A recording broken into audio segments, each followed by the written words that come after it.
በስመ አብ ወወልድ ወመንፈስ ቅዱስ አሃዱ አምላክ አሜን። እግዚአብሔር ጸጋና ሰላም ከሁላችን ጋር ይሁን። የዕብራውያን መልእክት ጥናታችን ምዕራፍ 6 እስከ ቁጥር 6 አይተናል። አሁን ደግሞ ከቁጥር 7 ጀምሮ ያለውን እንመለከታለን። ለቻናሉ አዲስ የሆናችሁ ሰብስክራይብ በማድረግ እንድትጀምሩ፣ አዳምጣችሁ ከተጠቀማችሁበት ሌሎች ደግሞ በማካፈል የእግዚአብሔርን አገልግሎት እንድታግዙ፣ አገልግሎቱን ደግሞ የበለጠ ለማስሮጥና እግዚአብሔር በዚህ በሚዲያ የከፈተውን አገልግሎት ለመድረስ እንድንችል፣ ብዙዎችን መድረስ እንድንችል እግዚአብሔር ይችላልና እግዚአብሔር ልባችሁን ባሳሰበውና እጃችሁን በባረከው መጠን አገልግሎቱን ለማገዝ በስክሪኑ ላይ ባሉ አካውንት ቁጥሮች በማስገባት ከበረከቱ እንድትካፈሉ ስል በእግዚአብሔር ፍቅር ለማሳሰብ እወዳለሁ። የዕብራውያን መልእክት ምዕራፍ 6 ከቁጥር 7 ብዙ ጊዜ በእርሷ ላይ የሚወርደውን ዝናብ የምትጠጣ መሬት ለሚያርሷትም ደግሞ የምትጠቅምን አትክልት የምታበቅል ከእግዚአብሔር በረከትን ታገኛለችና፣ እሾህና ኩርንችትን ግን ብታወጣ የተጣለች ናት፣ ለመረገምም ትቀርባለች፣ መጨረሻዋ መቃጠል ነው። ስለ እናንተ ግን ወዳጆች ሆይ ምንም እንኳ እንዲሁ ብንናገር አብልጦ የሚሻለውን ለመዳን የሚሆነው እንዲሆንላችሁ ተረድተናል። እግዚአብሔር ቅዱሳንን ስላገለገላችሁ እስካሁንም ስለምታገለግሏቸው ያደረጋችሁትን ሥራ ለስሙም ያሳያችሁትን ፍቅር ይረሳ ዘንድ አመፀኛ አይደለምና በእምነትና በትዕግስት የተስፋውን ቃል የሚወርሱትን እንድትመስሉ እንጂ ዳተኞች እንዳትሆኑ ተስፋ እስኪሞላ ድረስ እያንዳንዳችሁ ያን ትጋት እስከ መጨረሻ እንድታሳዩ እንመኛለን ይላል ቁጥር 12 ላይ። እንግዲህ ከእርሻ ጋር በተያያዘ ስላለው ሁኔታ እግዚአብሔር በምሳሌነት በባሪያው በኩል ሲናገር እንመለከታለን። ይህ ስዕላዊ መንገድ ነው ወይ ስዕላዊ መገለጫ ነው። ያው ጌታ በማቴዎስ ወንጌል ምዕራፍ 13 እንደምናውቀው ብዙዎቻችን እንደምናውቀው የዘሪው ምሳሌ አለ። እንደገና በዮሐንስ ወንጌል ምዕራፍ 15 ላይ ደግሞ የወይኑ ምሳሌ አለ። ሰዎች ሊገባቸው በሚችል መንገድ ስዕላዊ በሆነ መንገድ ግን ሕይወታቸው እንዲያዩ በምሳሌ የተገለጸ ነው።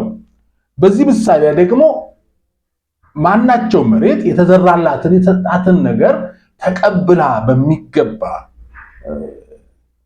ፍሬያማ መሆን ከቻለች የተባረከች ናት። ነገር ግን በዘራው ፈንታ ስንዴ ተዘርቶ ማነው ስሙ እንክርዳድ ሌላ የማይጠቅም ነገር ግን ካበቀለ ያ ነገር መሬቱ ማይረባ ነው። ምክንያቱም የተሰጠውን መስጠት አለበት።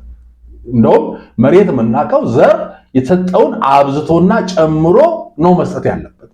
ይሄን ነው የሚናገረው እና በምሳሌነት ነው ስዕላዊ በሆነ መንገድ የተሰጣችሁ ምንድን ነው? ወንጌል ሰምታችኋል። የክርስቶስን ስራ ከቀደሙ የብሉይ ኪዳን ስርዓት ወደ አዲሱ ስርዓት ወደ አዲሱ ኪዳን ወደ ፍጻሜው ከብሉይ ኪዳን ከትንቢቱ ወደ ፍጻሜው ከአካሉ ወደ ጥላው ተሻግራችኋል። ያን አውቃችኋል። ያንን በሚገባ ከተማራችሁ በኋላ ከፈሰላችሁ በኋላ ጸጋው እንዴት እንደገና የሌለ ያልሰጣችሁ ነገር ታበቅላላችሁ? ወደኋላ መመለስ ያልሰጣችሁ ነው። ምክንያቱም ብሉይ ኪዳኑ ሞግዚት ስለሆነ ወደ አዲሱ ወደ ዋናው ካመጣን በኋላ አንድ ልጅ ለምሳሌ አድጎ ትልቅ ሆኖ ሞግዚት በማያስፈልገው ጊዜ እንደገና ዳይፐር አድርጉልኝ ቢል በ8 በ10 ዓመቱ በጣም አስደንጋጭ ነው። ዳይፐር እኮ አስፈልጓል። መቼ? ሕፃን በነበረበት ጊዜ። አሁን ምንድን ነው የሚባለው? እና ይሄንን ሐሳብ ነው የሚያነሳው። እርግጥ ምናልባት በማይገባ መንገድ እንዳናገናኘው ጥንቃቄ እንዲደረግ ይሻላል። እድገትን ነው ለማሳየት ነው። ብሉይ ኪዳን ወደ ሙላት እንድንደርስ የሚያደርገን ነው። የእግዚአብሔር ቃል ነው። ሰጪ እግዚአብሔር ነው። ግን ምንም ቢሆን እግዚአብሔር አለ ብሉይ ኪዳን እስከ ክርስቶስ መምጣት ነው የሚያገለግለው አለ። ቃሌ ነው፣ ዘላለማዊ ነው። ግን የሚያገለግለው እስከት ነው? እስከ ክርስቶስ መምጣት ነው። ከዛ በኋላስ አገልግሎቱ በሙላት ይፈጸማል አዲስ ኪዳን ውስጥ። ስለዚህ የብሉይ ኪዳን አገልግሎት በክርስቶስ ማንነት ውስጥ ተፈጽሟል፣ እየተገለጸ ሄዷል። ወደኋላ መመለስ የለባችሁ ነው እና የመባረክ ህይወት ያለው ምንድን ነው? የመባረክ ህይወት አንድ ክርስቲያን የተባረከ ህይወት ያለው ምንድነው? የእግዚአብሔር ቃል ተምሮ ፍሬ እያፈራ ሲሄድ የተባረከ ነው። እዛ በመዝሙር ምዕራፍ 1 ነው ምስጉን ነው በክፉዎች መንገድ ያልሄደ እያለ ቅዱስ ዳዊት ይናገርና የእግዚአብሔርን ይሰማል ቃሉን በቀንና በሌሊት ያሰላስላል ካለ በኋላ በወዝራ እንደተዘራ እንደተተከለች ፍሬዋንም ያለማቋረጥ እንደምትሰጥ ዛፍ ይሆናል፣ በስራው የተባረከ ይሆናል ይላል። አለበለዚያስ መረገም ነው የእግዚአብሔርን ቃል ተምሮ ፍሬያማ አለመሆን። እነዚህ ሰዎች በመንፈሳዊ ሕይወት ያድጉ ዘንድ በቂ መግቦትን አግኝተዋል። ጳውሎስ የመሰለ ሐዋርያ በተአምራትና በምልክቶች እያብራራ ብሉይ ኪዳን በአዲስ ኪዳን እንዴት እንደተፈጸመ እያሳየ ገልጾላቸዋል። በቂ ነገር አግኝተው እንደገና በማደግ ፍሬ በማፍራት ፈንታ እንደገና የማይጠቅም ነገር ወደሆነ ጉዳይ ለምን ይመለሳሉ? ምክንያታቸው ያው ደሞ እኮ ይታወቃል። ምክንያታቸው ሰልፍ ስለመጣባቸው እንጂ ልክ ነው ብለው አምነው አይደለም። ሰልፉን ለማለፍ ፈተናውን ለማቀዝቀዝ ይሄኛው መንገድ ይሻላል ብለው ነው የሄዱት። መጽሐፍ ቅዱስ ሲነግረን ክርስቶስን በመከተል እልል ብሎ ጨርቅ አንጥፎ ወይ ደግሞ ካርፔት ዘርግቶ የሚቀበል የለም። አበባ ዘንጥፎ የሚቀበል የለም። ከኔ ጋር ካላችሁ መከራ ትቀበላላችሁ። እሱ የሄደበት መንገድ ነው። መነቀፉ አላው በቃ ብዙዎች ጥበበኛ ለመሆን ይፈልጋሉ።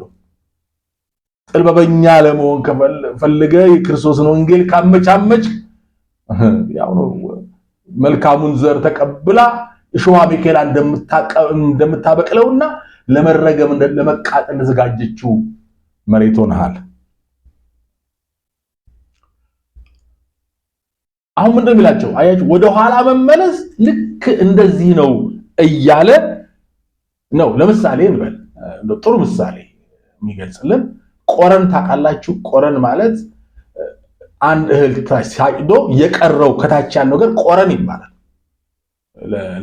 ለዚህ ያገዳ እህሎች የሚባሉ አሉ። እንደ ስንዴ ያለው ቆረን ይባላል ታች ያለው። ያ ግን እኮ ጠቅሟል። ዘሩ የተሸከመው እሱ ነው። አሁን ግን ዘሩ ከታጨደና ወደ ጎተራ ከገባ በኋላ ቆረኑ ምን ያደርግልሃል? ቆረኑ ግን አልጠቀመም አንድ ጠቅሟል። ምኑ ተሸክሟል? የቆረኑ አገልግሎት ምን ነበር? ያ ግንዱ ምን አድርጓል? ፍሬ ዋና የሚፈልገው ፍሬው ነው። ፍሬውን መሸከም ነው። ፍሬውን ተሸክሞ ወደ ዘር ወደ ምርት አድርሷል። ወደ ኋላ ግን አትመለስ። ያ አይነት ሁኔታ ነው የሚናገረው። ቀጥሎ የሚያው ቁጥር 9 ላይ ደግሞ ይላቸዋል የማበረታቻና የማጽናኛ ነገር ይነግራቸዋል። አይ ደስ ይላል። ክርስቲያኖች አገልጋዮች ሊገባን የሚገባው ከጳውሎስ ሕይወት በጣም የምደነቅበት ነገር አለ። አንዴ መጨፍጨፍ ከጀመርን ልክ ያልሆነውን ሰው መሰባበር ከጀመርን ማቆም የለንም። እውነተኞች እንደውም ሞራል ይሰማናል። ስሜታችን የተነቃቃ መንፈስ ቅዱስን የረዳን ይመስላል። ግን አይደለም። ቢሰብር የሚጠግን ቢያቆስል የሚፈውስ አምላክ ነው የምናገለግለው። ጳውሎስን የሚያደርገው ይገሳል፣ ደግሞ ያበረታታል። እዚህ ጋር ማበረታቻ ነው። አሁን ይኸው እንደው እንዲህ ብናገር ይላል። እንዲህ ብንናገር ምን ልክ አይደላችሁ ደክማችኋል ብለን ብንናገርም ግን የምንናገረው ደግሞ ለእናንተ የተሻለ ነገር እንዲያመጣላችሁ እንደሆነ ገብቶን ነው። ልንጎዳችሁ ፈልገን አይደለም፣ ልንሰብራችሁ ፈልገን አይደለም፣ እንደሚጠቅማችሁ ተረድተን ነው ካለ በኋላ ደግሞ ጥሩ ነገር እኮ አላችሁ። ቅዱሳን እኮ አገልግላችኋል። ዛሬም ደግሞ እያገለገላችሁ ነው። ትናንትም ቀድሞ አገልግላችኋል። ያላችሁን በመስጠት ቅዱሳንን በመቀበል አገልግላችኋል። ዛሬም እያገለገላችሁ ያንን ደግሞ እግዚአብሔር ምን አይልም አይረሳም። በጎ ስራ የማይረሳ አምላክ አለን። እግዚአብሔር ይመስገን። በጎ ስራ ለመዳን ለዘላለም ሕይወት መውረሻ አይደለም። የዘላለም ሕይወት ያገኘ ሰው ግን በጎ ስራ ፍሬ ይታይበታል። እና እነኚህ ሰዎች የመዳናቸው ፍሬ እኮ ነው። ቅዱሳን የማገልገል የእግዚአብሔርን ሕዝብ የማገልገል የመርዳት ነገራቸው አልተቋረጠም። የመዳናቸው ውጤት ነው። ያንን የሚረሳ አምላክ አይደለም ያላችሁ። የተደረገለት የሚረሳ አመፀኛ ነው። ሰዎች እስቲ ቤታችሁ ውስጥ ሰዎች ያደረጉላችሁ ረስታችኋል? አመፀኝነት ነው። ሰዎች ያደረጉላችሁን በሕይወታችሁ ውስጥ በሚያስጨንቃችሁ ጊዜ ሰዎች በእናንተ ጎን በመቆም ያደረጉላችሁን ነገር የምትረሱ መሆን የለባችሁም። የተደረገለትን የሚረሳ ምንድነው ማለት ነው? አመፀኛ ነው። የተደረገላችሁን አትርሱ። በጎ ያደረጉላችሁን በክፉ ዘመን ያሻገሯችሁን አትርሱ። እግዚአብሔር ይረሳ ዘንድ ላም እግዚአብሔር እንግዲህ ካሰበ ምንም ነገር የማይጎለው የማያስፈልገው ነገ ይጠቅሙኛል ብሎ አይደለም እግዚአብሔር። እናንተ ግን ብታደርጉ አንደኛ ግሬትፉል መሆናችሁ ነው። ግሬትፉል መሆናችሁ ነው። አመስጋኝ የተደረገላችሁን ማትረሱ መሆናችሁ። ሁለተኛ ደግሞ እነኛ ሰዎች ቤታችሁ ዘመን ነገም ሊያስፈልጓችሁ ይችላል። እግዚአብሔር እንኳን እንዲህ ካደረገ እናንተ በጎ ያደረጉላችሁ ሰዎች የምትረሱ አመፀኛ እንዳትሆኑ እግረ መንገዴን ከቃሉ ላነሳ እወዳለሁ። እና እንዲህ ካደረጋችሁ ያው እግዚአብሔር እንዲህ አይነት አምላክ ስለሆነ ነው እና የሚጠብቀውን አደጋ እያስጠነቀቀ የሄዱበትን መንገድ እያሳየ እንደገና ግን ይሄን ደግሞ አያችሁ መልካም እኮ ነገር አላችሁ ያርጋችሁትን ማይረሳ አምላክ አላችሁ ጥሩ እኮ ያደረጋችሁ ነው ብሎ ደግሞ በማበረታታት ሊያነሳቸው ይፈልጋል። አሁን የታየው ድካማችሁ መንፈሳዊ ድካማችሁ ቢነሳም መልካም ነገርም አላችሁ በማለት ሲያበረታታቸው እንመለከታለን። ይሄንንም እንደ አገልጋይ እንደ ክርስቲያን ልንመለከተው ልናስተውለው የሚገባ ነው። ሰዎች ያላቸውን በጎ ነገር በድካማቸው ወቅት እንዲመኩና እንዲመጻደቁ ሳይሆን እግዚአብሔር እንዳልጣላቸውና በሕይወታቸው መልካም ነገር እንዳለ ከሳሽ ነው አንተ አብቅቶልሃል አንቺ አብቅቶልሻል ብሎ የሚል ነገር ግን መልካም ነገር እንዳላቸው ማበረታታትም መልካም እንደሆነ ይገባናል። ክርስቲያኖች ጨካኞች አትሁኑ። የክርስቶስን ፍቅር የቀመሳችሁ ሰዎች ለደከመው ጨካኝ አትሁኑ እና ሰው ለከዳነ በኋላ ፍሬ ይታይበት። የመዳኑ ማረጋገጫም ፍሬ ነው። ማቴዎስ ወንጌል ምዕራፍ 7 ላይ ምንድን ነው? ከፍሬያቸው ታውቋቸዋላችሁ። መታወቂያችን ፍሬ ነው። ገላትያ 5:22ም የመንፈስ ፍሬ ይላል። መንፈስ ቅዱስ በእናንተ ውስጥ ለመኖሩ ማረጋገጫው ምንድነው? ፍሬ ነው። እግዚአብሔር አምላክ የተመሰገነ ይሁን እና ግን ያንን ደግሞ መልካም ነገር እየቆጠራችሁ ግን ከመንፈሳዊ እድገት ደግሞ እንዳትቆሙም ነው። ከዛ በእምነት ነው። እምነት ትጋት ያስፈልጋል። እምነትና ትጋት ያስፈልጋል።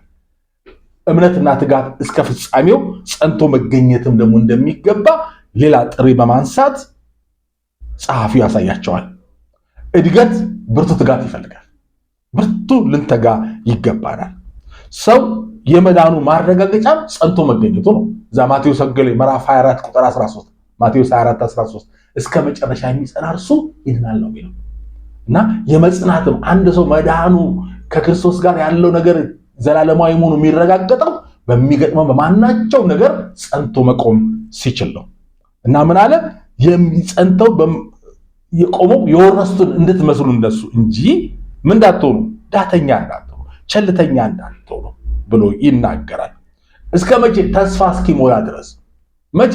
የዓለም ፍጻሜ ጌታ ወደ እናንተ ሲመጣ ወይም እናንተ ወደ ጌታ እስክትሄዱ የፍርድ ጊዜ እስኪመጣ ድረስ ስራችሁ በሳት የሚፈተንበት ያንዱን ስራ በሳት ይፈተናል አይደል? አንደኛ ቆሮንቶስ ምዕራፍ 3 ከ12 እስከ 13 ላይ አንደኛ ቆሮንቶስ ምዕራፍ 3 ከ12 እስከ 13 ላይ የሁሉም ሰው ስራ ምን ይላል? በሳት ይፈተናል። እስከዛ ድረስ እስከ መጨረሻው ተስፋ እስኪሞላ ቅዱስ ጳውሎስ ምን አለ? ሃይማኖቴን ጠብቄያለሁ፣ መልካሙን ገድል ተጋድያለሁ፣ ሩጫዬን ጨርሻለሁ፣ ፈጽሜያለሁ አለ። እስከዚያ ድረስ ምን እንድትሉ የተስፋውን ቃል የሚወርሱ ትጉዎች በመጣባቸው ፈተና የማይደነግጡ የእምነት ሰዎች ታጋሾች እንጂ ዳተኞች እንዳትሆኑ ይላል። ካሌብና ኢያሱ ከነዓን የወረሱት በእምነት ነው። ግን በእምነት ብቻ ማለት ተዋግተዋል። እግዚአብሔር ጸጋውን ያብዛልን። ስለዚህ በጎ ስራ እና ፍሬ እስከ መጨረሻው መጽናት ምልክቶች ናቸው። ትጋት የሌለበት ህይወት ከሆነ ግን የሰነፍ ሰው እርሻ አይነት ነው። ምሳሌ 24 ላይ ምሳሌ 24 ከ30 እስከ 34 ላይ በቃ ይናገራል። የሰነፍ ሰው እርሻ አየሁ፣ አረም በቅሎበት ቸል ብሎ ታየው። ቸል ደግሞ ብትል ድህነትና ችግር ረሃብ ይመጣባል እንደውም በደን ነው የሚለው። እግዚአብሔር በነገር ሁሉ ማስተዋል ይስጠን። ምን አይነት ማንነት ነው ያለን? እግዚአብሔር በነገር ሁሉ ጸንተን እስከ መጨረሻው እንድንቆምና በረከቱ እንድንካፈል እግዚአብሔር ይርዳን። በምንም መንገድ ወደኋላ እንዳናመቻመች ፈተናን የቀነስን ስደትን ያቀለልን መስሎን ከእውነት እንዳንወጣ እግዚአብሔር ጸጋውን ያብዛልን። ደግሞ እኛም ምን አይነት ሰዎችን መሆን እንዳለብን የደከሙት እንዴት ማንሳት ወደኋላቱ እንዴት ነው እየፈረድን አይደለም። አንተ እንዲህ አገልጋይ አይደለም እንዲህ ቆይ ቅምስ እንዲህ ታደርጋለህ እንዴት ወደራት ሄዳለህ ብለን እንድንፈርድበት ሳይሆን በማነቃቃት የቀደመ የእምነት ጽናቷን እያሳየ እንደገና በንስሐ እንዲነሱ እንድናደርግም ከጸሐፊው የምንማረው ትልቅ እውነት ነው። እግዚአብሔር በነገር ሁሉ ስሙ የተመሰገነ ይሁን። እግዚአብሔር ይባርካችሁ። ቸር ይግጠመን። ሰላም ቆዩልኝ።